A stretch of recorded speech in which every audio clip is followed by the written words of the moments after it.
Assalamualaikum warahmatullahi wabarakatuh. Selamat datang di channel Mr. Iskapur. Hari ini kita akan melihat sebuah jembatan yang sangat rusak dibandingkan tahun yang kemarin.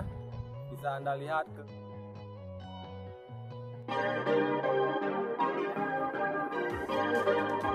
Untuk teman-teman yang mau lihat videonya silahkan nonton dan jangan lupa like dan subscribe channel saya. Terima kasih untuk yang sudah subscribe.